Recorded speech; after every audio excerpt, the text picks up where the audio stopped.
Hello, this is a quick tutorial about how to check a student's Google Classroom stream.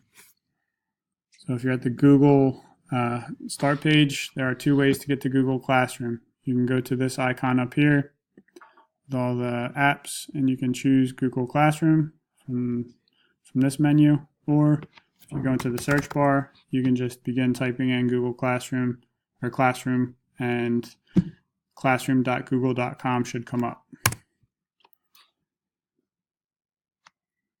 When you enter Google Classroom, all of the students' classes will appear.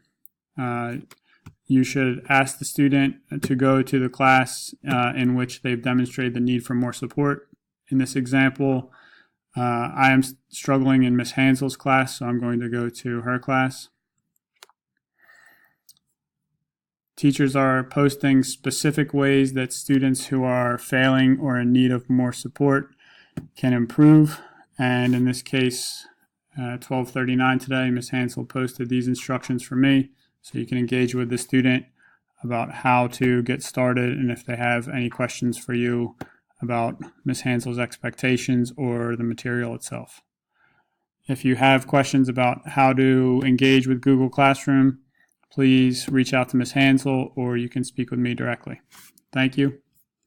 Have a good day.